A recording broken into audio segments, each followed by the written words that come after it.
For some reason, DJI is back in the news with some new rumored cameras. Now, Yes.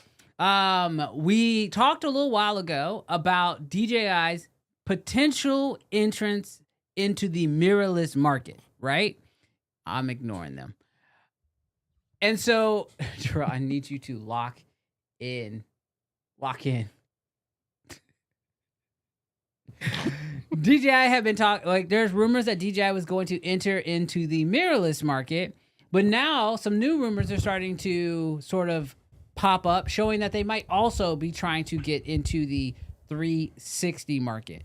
So here is my question. When it comes to DJI, what can't they do, bro? Bro, I actually want them to come into this space and innovate like crazy. The 360 market? Oh my goodness. We talked about with the X5 Yeah.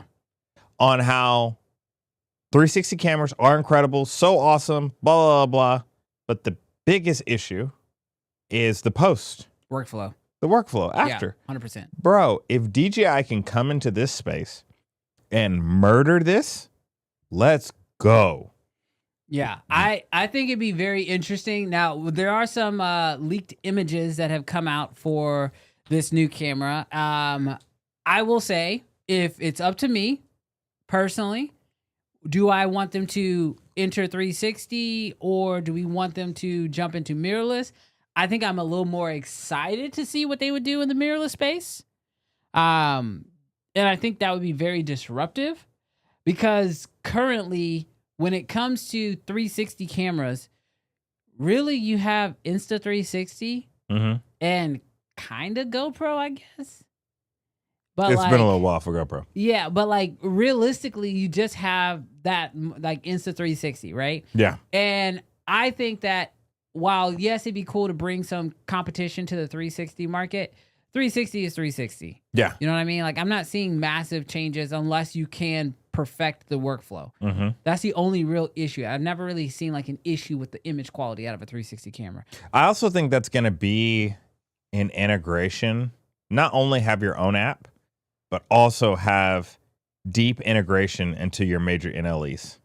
Like I imagine that you have DJI 360 footage that you throw into your NLE, and then you have a shortcut that you press. Let's say it's R, and then all of a sudden in your editor, you're just able to like grab it and with the mouse just move it. It's that native. Yeah. And it's just like, boom, no fuss, no choppiness, no rendering. Yeah. Just move it right there in your window and then maybe even move it and hit keyframes so that literally as you're playing back, you can move it in real time so you don't have to set keyframes. Like that'd be so dope. Yeah, I think for me, while yes, it'd be cool to see the, you know, them evolve the 360 space. I went down a rabbit hole this week because like I saw people start posting about the mirrorless camera again, and I was like, oh, is there new news? And I went and looked, and it was just like people just like, I think we just be ahead sometimes where like people are just now getting onto the mirrorless Last thing. year's news. But it was like, for me, when I saw the mirrorless camera and I started thinking about it again, kind of going down the rabbit hole, some of the things that people were talking about was, again, the camera that you and I have talked a lot about lately, which is the Ronin 4D. And how much tech has already been built into the Ronin 4D, the sensors that they're using within the Ronin 4D. And so to be able to pull that out and to put that into more of a, again, I'm not really a huge, like I would hope that it would just be video focused. So the body would be video focused. I know a lot of the leaked images or a lot of the rendered images, not leaked images, a lot of the rendered images are basically the Hasselblad camera, but with DJI on it.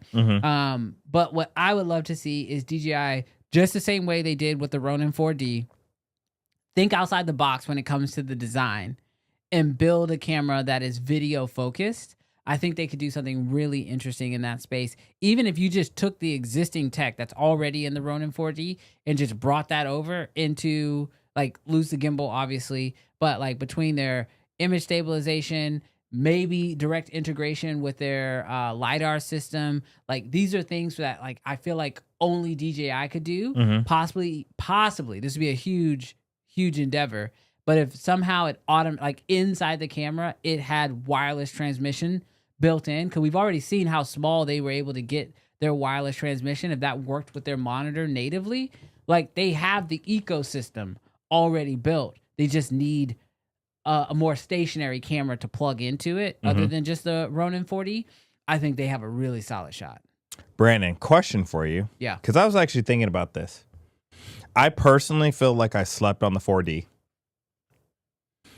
And watching just a ton of content from it in the last month or so, it made me have this question that I want to kick to you.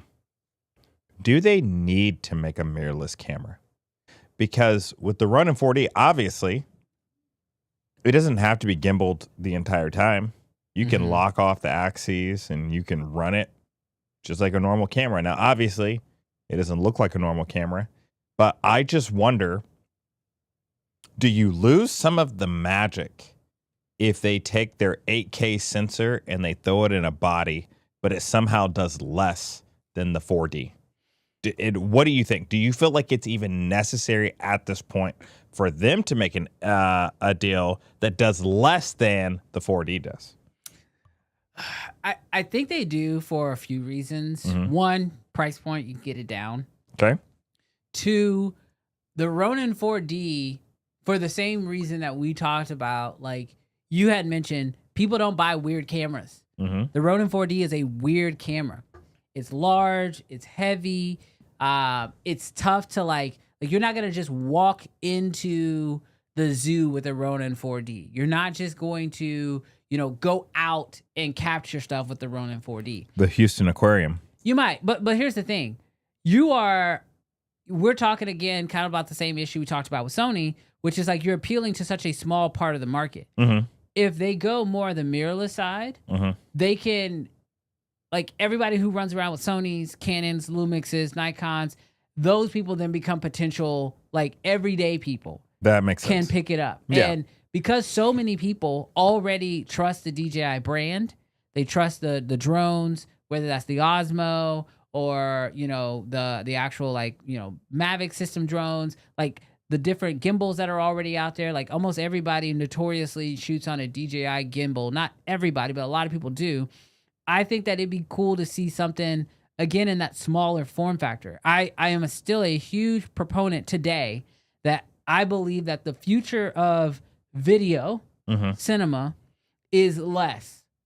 I do believe that. And having big cameras, I believe there is a purpose for that. Like my Raptor, I think there is a purpose for that. But that is not the camera I use on a regular basis because it just doesn't work for every single workflow. Having something that does fit in that realm, which is why I love the FX3 body so much, is because that becomes a camera that you can use on a more consistent, regular basis. And I think simplifying sometimes is better. Yeah. And so sometimes it's better, not always. So I think that having both is probably the right option. And if anything, you get somebody in the door with the mirrorless camera, and then they have the option to upgrade to the Ronin 4D. Because I do believe that the Ronin 4D is one of the only cameras I've ever seen, aside from Red having like the option of like shipping your camera in, where you can keep the exact same camera and literally just take your sensor off, put a new sensor on, and keep it pushing. Yeah. That's something that is very unique to the Ronin 4D. So I'm not saying that'd be crazy if they could figure that out. With this mirrorless camera, definitely still keep the 4D. The 4D definitely has its place. But I think having like almost like how the Raptor has the KX, I think the 4D needs its KX. All right, so if you enjoyed this clip, do us a huge favor. Hit that subscribe button because we would love for you to join the community. Here, we're just a bunch of nerds who love camera gear and love talking about it every single week, which we do live at 11 o'clock Central Standard Time. So hit that subscribe button so you don't miss that and you don't miss any of the other clips.